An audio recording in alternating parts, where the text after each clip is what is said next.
কত বন্ধুরা কারিকুরির তরফ থেকে কারিকুরি আজ তোমাদের জন্য মানে একটা মূলোর রেসিপি নিয়ে এসেছে। পৌষ মাস শেষ হয়ে যাচ্ছে, তারপরে তো মাঘ মাসটা পুরো মূলো অনেকেই খায় না, তো যার জন্য আমি একটা মূলোর রেসিপি তোমাদের কাছে শেয়ার করছি। তো এখানে আমি দুটো বড় সাইজের মূলো নিয়েছি। এই মূলো দুটোকে আমি ভালো করে ঘষে আইটেমটা তৈরি করব, তো সেটা তোমরা দেখতে থাকো। প্রথমে দেখো আমি এই মূলোটার এটাকে পুরো মূলোর এই দিকটা কেটে নিচ্ছি।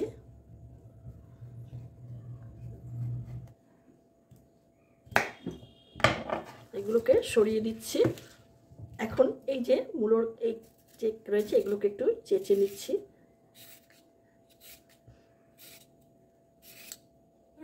মূলো দুটোকে আমি এইভাবে ভালো করে ছুলে নিয়েছি।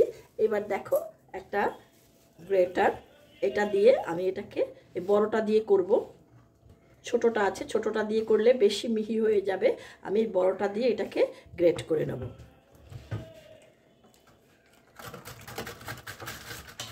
দেখো এরকম একদম মিহি হয়নি, কিন্তু বেশ একটা গোটা গোটা ভাব রয়েছে। এইভাবে আমি পুরো মূলোগুলোকে গ্রেট করে নিচ্ছি। দেখো বন্ধুরা, আমার দুটো মূলোতে বেশ কতটা হয়েছে। এইবার আমি গ্রেট করা মূলোগুলোকে এগুলোকে আমি একটু নিংড়ে নিচ্ছি। দেখো মূলো থেকে কত জল বেরোচ্ছে। এইরকম আমি এটাকে নিংড়ে এর মধ্যে রেখে দিচ্ছি। দেখো বন্ধুরা, দুটো বড় সাইজের মূলো থেকে কতটা জল বেরিয়েছে। এবার দেখো একদম পুরোটাকে ভালো করে নিংড়ে নিয়েছি। এবার এটাকে আমি রান্না করব। গ্যাসটা ধরিয়ে দিলাম বন্ধুরা, একটা কড়াই এখানে বসিয়ে দিলাম। তোমাদেরকে বলছি আমার প্রচণ্ড ঠান্ডা লেগেছে, আমার গলার অবস্থা ভালো নয়, তো যাই হোক বলছি এটাই, তোমরা একটু বলাটা বিচ্ছিরি হচ্ছে, তোমরা সেটাই মেনে নিও। কড়াটা আমার গরম হয়ে গেছে, এতে আমি 3 টেবিল চামচ সাদা তেল দিয়ে দিচ্ছি। তেলটা আমার গরম হয়ে গেছে। দেখো এবার আমি এতে একটা শুকনো লঙ্কা দিয়ে দিচ্ছি, আর একটা তেজপাতাকে 2 টুকরো করে এর মধ্যে দিয়ে দিলাম, আর দিয়ে দিচ্ছি অল্প একটু সাদা জিরে।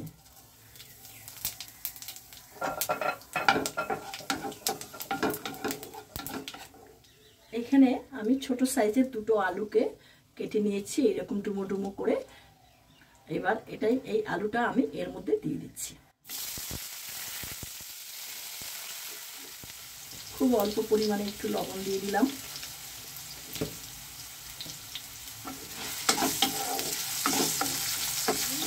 আলুটা আমার হালকা হালকা ভাজা হয়েছে, নরম হয়েছে। এই অবস্থাতে আমি এখানে দিয়ে দিচ্ছি 4টে এলাচ আর 2 টুকরো দারচিনি, যাতে এই আলু ভাজার সময়, আমি একটু শর্টে করলাম, আলু ভাজার সময় এর গন্ধটা চলে না যায়, এই জন্য এটা আমি পরে দিলাম।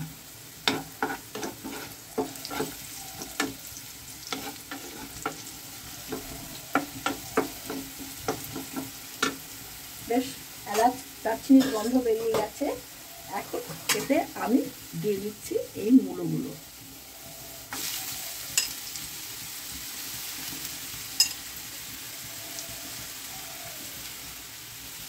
দিয়ে দিচ্ছি 1 চা চামচ লবণ, হাফ চা চামচ হলুদ, আর 1 চা চামচ জিরে গুঁড়ো।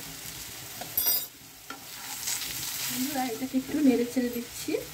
দেখো লবণ দেওয়াতে অনেকটাই মজে এসেছে। এখন এতে আমি কিছু ছাড়ানো মটরশুঁটি দিয়ে দিচ্ছি।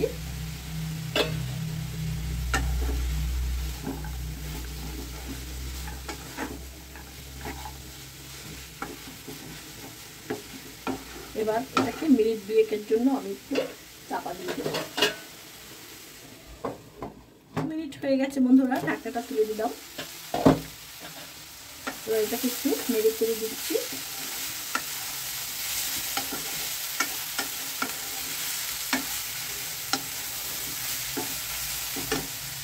এখন এতে আমি 2টো বড় কাঁচা লঙ্কা চিড়ে এর মধ্যে দিয়ে দিলাম। তোমরা ইচ্ছে করলে এর মধ্যে লাল লঙ্কা গুঁড়ো দিতে পারো। এবার আরেকটা জিনিস দেখছি, সেটা হচ্ছে একটু কিশমিশ আমি এর মধ্যে দিলাম। কিশমিশটা অপশনাল, ইচ্ছে করে তোমরা নাও দিতে পারো, কারণ আমি কিশমিশ খুব পছন্দ করি তাই এটা ব্যবহার করলাম।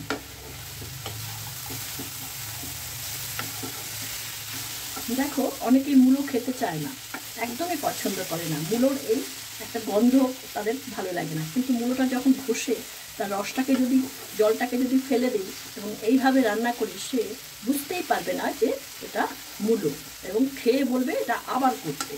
কাজেই তোমরা একবার করো, করে খেয়ে দেখো এটা কেমন লাগে, সেটা আমাকে কমেন্ট বক্সে জানিও। বন্ধুরা, রান্নাটা প্রায় আমার শেষ হয়ে এসেছে। দেখো কড়াইশুঁটিটাও নরম হয়ে গেছে, আলু তো এমনিতেই নরম হয়ে গেছে ভাজার পরে। এখন এর মধ্যে আমি অল্প একটু মিষ্টি দিয়ে দেবো। এই রান্নাটাতে একটু মিষ্টি দিলেই ভালো হয়, আমি এটাকে মিষ্টি দিতেই বলবো, মিষ্টি দিতে বারণ করব না। এটাতে আমি 1 চা চামচ মতো চিনি দিয়ে দিলাম। এটা চিনিটা দিলে এটা খেতে বেশ ভালো লাগে, অনেক মূলো টিটকুটো ভাব থাকে, সেই চিনিটা এর মধ্যে করলে টিটকুটো ভাবটা কিন্তু আর থাকে না। এখন এর মধ্যে আমি দিয়ে দিচ্ছি 1 চা চামচ ঘি।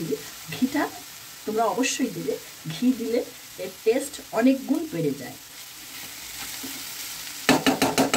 তোমরা একটিবার এইটা করে খেয়ে অবশ্যই খাবে, তাহলে তোমরা বুঝতে পারবে মূলো যে এত স্বাদ হয়। রান্নাটা আমার শেষ, এবার আমি এটাকে নামিয়ে ফেলব। নামানোর আগে আমি তোমাদেরকে একটু প্লেটে করে দেখাচ্ছি। দেখো এটা কত সুন্দর হয়েছে রান্নাটা দেখতে, এবং খেতেও খুব স্বাদ হয়। এবার এটাকে আমি প্লেটে নামিয়ে নিচ্ছি। তো তোমরা তো দেখলে আমি এটাকে আজকে কীভাবে করলাম, তোমরা এটা অবশ্যই করে খাবে। আর আজকে আমি এটাকে যে করেছি তোমরা দেখেছো, আমার এই ভিডিওটা যদি তোমাদের ভালো লেগে থাকে তাহলে আমার এই ভিডিওটাকে একটা লাইক দেবে, বন্ধু বান্ধবদের সঙ্গে শেয়ার করবে।